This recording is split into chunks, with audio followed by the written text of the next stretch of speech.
Hello दोस्तों, कैसे हो आप लोग। मैं आशा करती हूँ कि आप लोग अच्छे ही होंगे। आज मैं आप लोगों के लिए बहुत ही सुंदर कहानी लेकर आई हूँ कि नारियाँ गहने क्यों पहनती हैं, उनके लिए पति का क्या अर्थ होता है। कहानी बहुत ही सुंदर है, कहानी को पूरा जरूर सुने।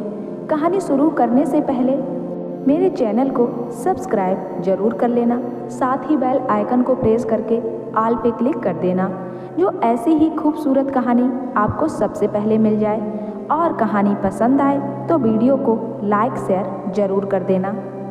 हिंदू महिलाओं के लिए गहनों का विशेष महत्व है। हर एक गहने का अपना अलग महत्व है। क्या आप जानते हैं कि नारी गहने क्यों पहनती हैं और उनका क्या महत्व है।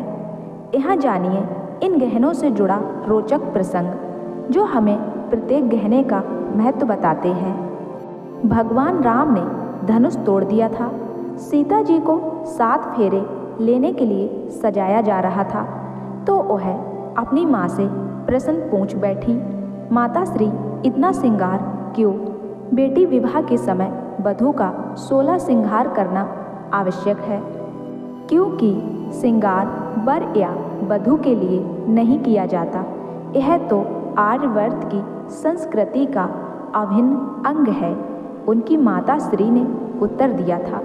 अर्थात सीता जी ने पुनः पूछा, इस मिस्सी का आर्यवर्त से क्या संबंध। बेटी, मिस्सी धारण करने का अर्थ है कि आज से तुम्हें बहाना बनाना छोड़ना होगा।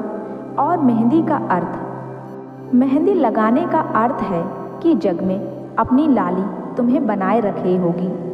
और काजल से यह आँखें काली क्यों कर दी। बेटी, काजल लगाने का अर्थ है कि सील का जल आँखों में हमेशा धारण करना होगा। अब से तुम्हें बिंदिया लगाने का अर्थ माता श्री, बिंदी का अर्थ है कि आज से तुम्हें शरारत को तिलांजलि देनी होगी और सूर्य की तरह प्रकाशन रहना होगा। यह नथ क्यों। नथ का अर्थ है कि मन की नथ, यानी किसी की बुराई आज के बाद नहीं करोगी, मन पर लगाम लगाना होगा। और यह टीका क्यों है माँ। पुत्री, टीका यश का प्रतीक है। तुम्हें ऐसा कोई कर्म नहीं करना है जिससे पिता या पति का घर कलंकित हो, क्योंकि अब तुम 2 घरों की प्रतिष्ठा हो। और यह बंदनी क्यों। बेटी, बंदनी का अर्थ है कि पति, सास, ससुर आदि की सेवा करनी होगी। माँ, पत्ती का अर्थ है कि अपनी पत यानी लाज को बनाए रखना है। लाज ही स्त्री का वास्तविक गहना होता है। कर्ण फूल क्यों। हे सीते, कर्ण फूल का अर्थ है कि दूसरों की प्रशंसा सुनकर हमेशा प्रसन्न रहना होगा। और यह हंसली से क्या तात्पर्य है। हंसली का अर्थ है कि हमेशा हंसमुख रहना होगा, सुख ही नहीं दुख में भी धैर्य से काम लेना। मोहन लता क्यों माता श्री। मोहन लता का अर्थ है कि सबका मन मोह लेने वाले कर्म करती रहना। 9 लखा हार और बाकी गहनों का अर्थ भी बता दो माता श्री।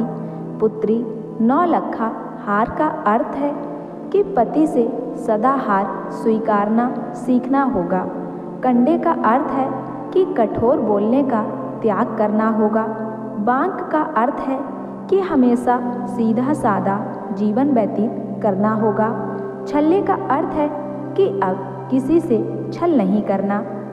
पायल का अर्थ है कि बूढ़ी बंडियों के पैर दबाना, उन्हें सम्मान देना, क्योंकि उनके चरणों में ही सच्चा स्वर्ग है। और अंगूठी का अर्थ है कि हमेशा छोटों को आशीर्वाद देते रहना। माता श्री, फिर मेरे अपने लिए क्या श्रृंगार है। बेटी, आज के बाद तुम्हारा तो कोई अस्तित्व इस दुनिया में है ही नहीं। तुम तो अब से पति की परछाई हो, हमेशा उनके सुख दुख में साथ रहना, वही तेरा श्रृंगार है। और उनके आधे शरीर को तुम्हारी परछाई ही पूरा करेगी।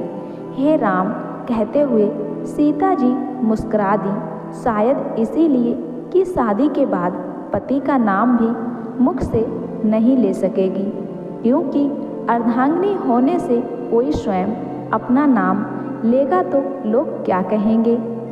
तो दोस्तों, इसीलिए हिंदू धर्म में मान्यता है कि स्त्रियां अपने पति का नाम नहीं लेती हैं। दोस्तों, यह छोटी सी कहानी आप लोगों को कैसी लगी हमें कमेंट करके ज़रूर बताएं।